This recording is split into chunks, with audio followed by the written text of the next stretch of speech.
Are you a school counselor looking to transition into private practice or mental health counseling? Well, this video is for you. As a school counselor, you already have some skills that will transfer over into mental health counseling, but the process of getting an LPC can seem overwhelming. Trust me, I know, because I'm thinking about it myself. But in this video, I'm going to walk you through the exact steps you need to take, what to expect, and how to make the transition as easy as possible. First, let's quickly talk about what an LPC is and how it differs from being a school counselor. An LPC is a mental health professional that provides therapy, can diagnose mental health conditions, and can work in private practice, agencies, and clinical settings. Unlike school counselors who work in academic, social-emotional, and college and career readiness, LPCs and mental health professionals can work in a broader range of settings and provide a broader range of services. So why get your LPC? You can start your own private practice and become an entrepreneur and make some extra money on the side. Or if you want to transition out of working in the school setting and work for yourself, that's another option. To find out this information exactly, you can do a Google search for your state's LPC requirements or type it in ChatGPT. Now it's time to verify your educational background. If you already have your master's in school counseling, you may have already met some of the requirements, but not all. Many states require additional mental health focused coursework, specifically in the areas of diagnosis, treatment planning, and assessment. If you need additional coursework, many universities offer certificates or a bridge program to help you take the classes needed to meet those requirements. Before becoming fully licensed, you need to apply for your LPC associate or intern license.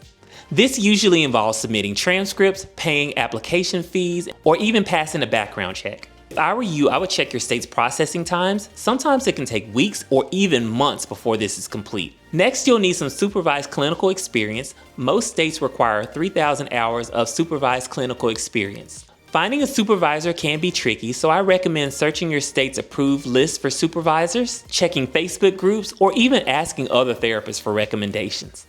I would also suggest joining Facebook groups specifically for LPC candidates and mental health professionals. Many times you can find a supervisor for low cost, especially if you already made some connections with people.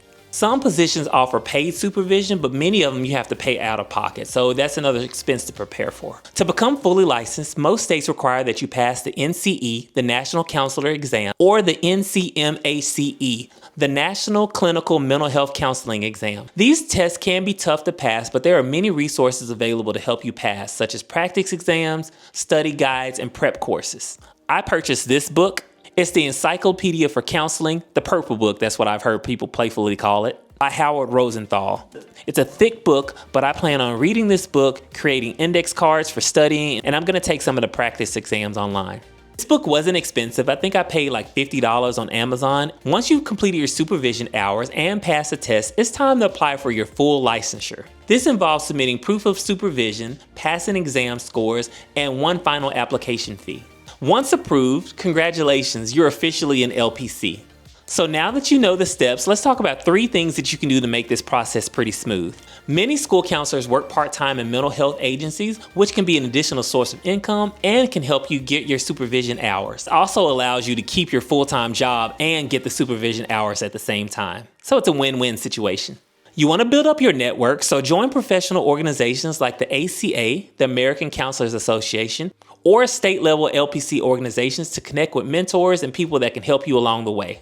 Networking is a powerful tool, especially when you're considering job offers or other opportunities to connect with other people and build partnerships. Tip number 3 is super important. Stay organized. Keep track of all of your paperwork, supervision hours, and any upcoming deadlines. Missing documentation and deadlines can delay your process and put you behind in getting your license. And that's not something you want.